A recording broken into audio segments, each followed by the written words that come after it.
UK की ओर से ये कदम उठाया गया है संधू साहब, अंतरिक्ष में सोलर प्लांट लगाने की योजना को क्रियान्वित कर दिया गया है, जिससे 24 घंटे यानी कि 24 गुना 7 यानी कि सप्ताह के सभी दिन बिजली सप्लाई होगी और निर्विघ्न बिजली सप्लाई मिलती रहेगी। मलोट के गुरविंदर सिंह ने महज 3 फुट के एक ट्रैक्टर बनाने में सफलता हासिल की है और ये ट्रैक्टर 7 क्विंटल तक का वजन उठाने में सक्षम है जी। और वह छात्र गुरविंदर सिंह महज 12वीं क्लास का छात्र है। टांडा की ऊना ईसा ने जो महज 2.5 साल की है और 2.5 साल की इस बच्ची ने महज 10 सेकंड में अंग्रेजी की पूर्ण वर्णमाला को पढ़ के दिखाने में सफलता हासिल की है और इसके चलते उनका नाम इंडिया बुक में दर्ज भी कर लिया गया है।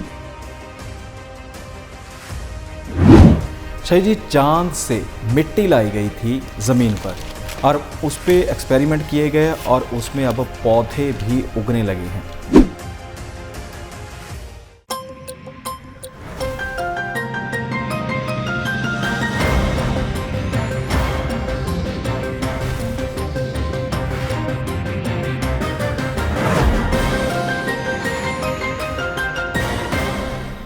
नमस्कार, D5 चैनल हिंदी का खास कार्यक्रम खुलासा न्यूज़ का देख रहे देश विदेश के दर्शकों का मैं धर्मेंद्र संधू स्वागत करता हूं। इस कार्यक्रम में विभिन्न मुद्दों के ऊपर चर्चा की जाती है। चर्चा का हिस्सा बनते हैं सीनियर एडिटर प्रदीप शाही जी।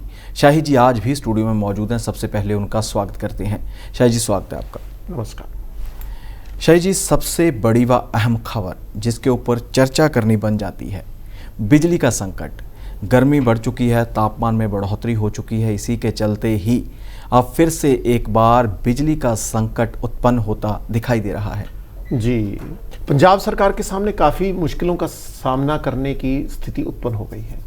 सबसे खास बात तो यह है कि उन्होंने अपने चुनावी वायदे में घोषणा की थी कि हम 24 घंटे बिजली सप्लाई करेंगे और 300 यूनिट मुफ्त भी प्रदान करेंगे जी। परंतु अब स्थितियां ये है कि बिजली का संकट इतना गहरा चुका है कि 1600 मेगावाट बिजली उत्पादन में कमी आ चुकी है और 5 थर्मल प्लांट के 5 यूनिट बंद भी हो चुके हैं, जिसके कारण स्थितियां काफ़ी गंभीर बन गई हैं। 7 से 9 घंटे का बिजली कट भी लग रहा है जी।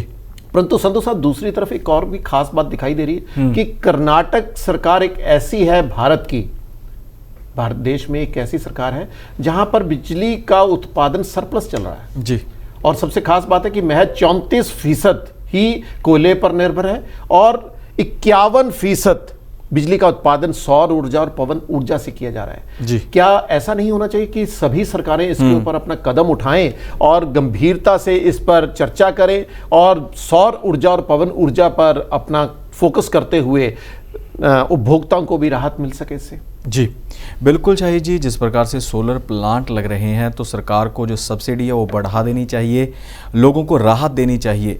अक्सर हम देखते हैं कि कुछ खेतों में भी जो ट्यूबवेल चलते थे वो भी सोलर से चलने लगे हैं और उसके लिए सब्सिडी दी जा रही है और साथ ही किसानों ने एक ट्रॉली नुमा वाहन बना लिया है जी। उसके ऊपर सोलर प्लांट के जो पैनल होते हैं वो फिक्स किए गए हैं। सुबह वो अपने खेत में उसको ट्रैक्टर के पीछे डालकर लेके आते हैं, अपना काम खत्म किया, उसके बाद उसको घर वापस ले जाते हैं जी। इससे एक तो चोरी नहीं होती, दूसरा यह है कि बिजली के संकट से बाहर निकला जा सकता है। संधू साहब, इसमें एक मैं बात और भी दर्शकों के साथ साझा करना चाहता हूँ कि कई राज्यों ने अपनी जो स्ट्रीट लाइट्स हैं वहाँ पर भी सोलर पैनल लगा दिए हैं, स्ट्रीट लाइट्स के ऊपर भी, क्योंकि दिन में वो चार्ज हो जाती हैं और रात को अपने आप ही वो जलने लग जाती हैं, तो इससे बिजली का खर्च भी कम होगा और उत्पादन भी बढ़ेगा जी।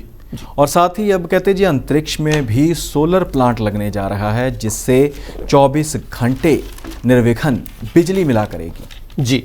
यूके की ओर से ये कदम उठाया गया है संधू साहब, अंतरिक्ष में सोलर प्लांट लगाने की योजना को क्रियान्वित कर दिया गया है, जिससे 24 घंटे यानी कि 24 गुना 7 यानी कि सप्ताह के सभी दिन बिजली सप्लाई होगी और निर्विघ्न बिजली सप्लाई मिलती रहेगी। और सबसे खास बात है कि 13 गुना अधिक बिजली सप्लाई होगी जी। और इसको एंटीना के माध्यम से धरती पर लाने की काम किया जाएगा और ये प्रोजेक्ट 2035 तक पूर्ण होने का अनुमान लगाया जा रहा है और 2035 के बाद यूके में बिजली का संकट पूर्ण तौर से समाप्त हो जाएगा।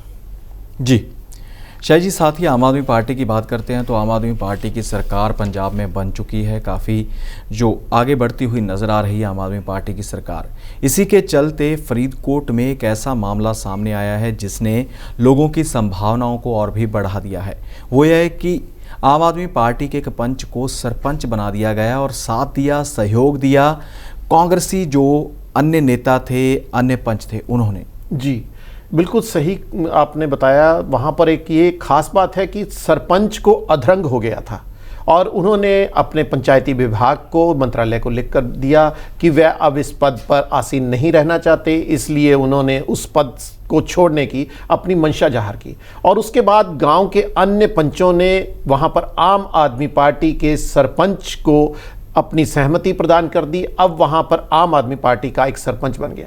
और संतू साहब, इसमें तो एक चीज और भी जुड़ने जा सकती है क्योंकि 1.5 या 2 साल रह गए हैं पंचायत के चुनावों में। तो ऐसी स्थिति में आम आदमी पार्टी का यह भी माना जा सकता है कि उन्होंने पंचायत में अपना होल्ड जमाना शुरू भी कर दिया है। बिल्कुल जी, खाता खोल चुके हैं। जैतो पड़ता है, एक विधानसभा क्षेत्र है फरीदकोट के पास पंजाब में, तो उसमें गांव है सरामा गांव का ये मामला है जिसमें सरपंच बना है आम आदमी पार्टी का। और दूसरी ओर अगली खबर की तरफ बढ़ते हैं। अगली खबर यह है कि अक्सर आपको भी फ़ोन आता होगा। फ़ोन के ऊपर अक्सर कहा जाता था कि आपका कार्ड नंबर बताइए, आपका कार्ड ब्लॉक होने वाला है, एटीएम ब्लॉक हो जाएगा, आपको कोई सुविधा नहीं मिलेगी। तो आपके पैसे ख़त्म हो जाते थे उसी कॉल के दौरान ही।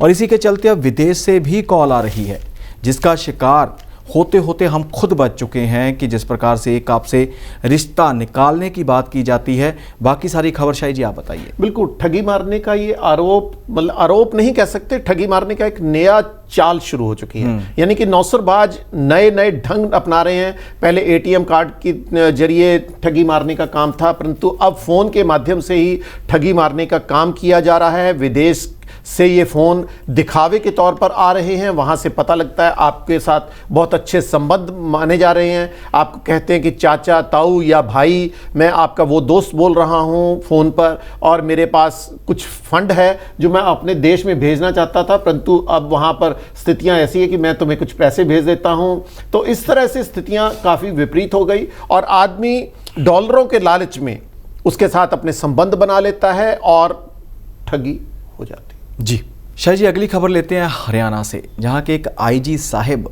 इंस्पेक्टर जनरल साहब जेल की हवा खा रहे हैं।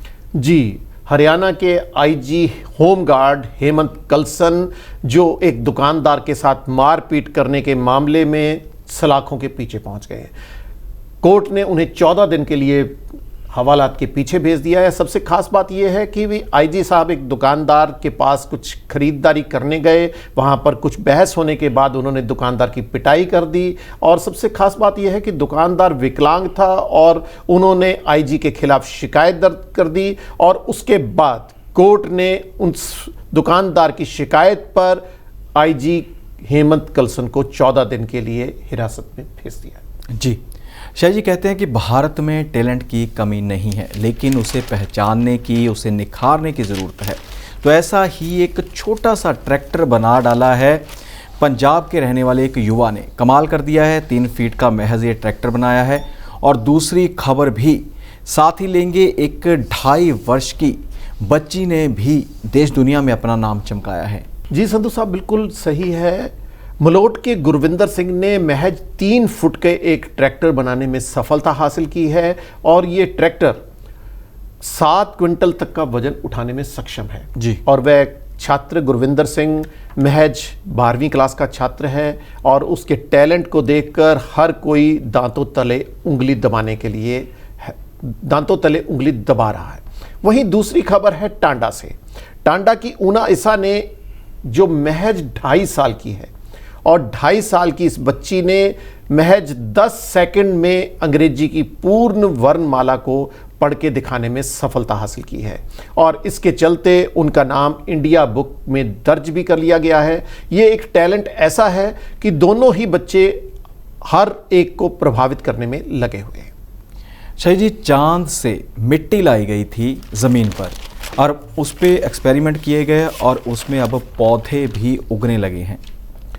जी, अपोलो 11, 12 और 17 के दौरान जो चांद पर हमारे यान गए थे, वहाँ से कुछ मिट्टी लाई गई थी। अब नासा के वैज्ञानिकों ने उस मिट्टी में पौधा उगाने में सफलता हासिल कर ली है और सबसे खास बात यह है कि पौधा काफ़ी प्रफुल्लित हो चुका है और नासा ने अब इसके बारे में जानकारी प्रदान की है कि चांद पर जो मिट्टी है वहाँ पर इस ढंग से पौधे उगाने में सफलता मिल सकती है। आने वाले समय में भी शायद चांद पर इस तरह के अभियान को तेजी में लाने की कोशिश की जाएगी। जी शाही जी, आप कार्यक्रम का हिस्सा बने, आपका बहुत बहुत धन्यवाद है। नमस्कार। सो दर्शकों, इसी प्रकार खुलासा न्यूज़ का में नई खबरें लेकर कल फिर हाजिर होंगे। फिलहाल इजाज़त दीजिए, धन्यवाद।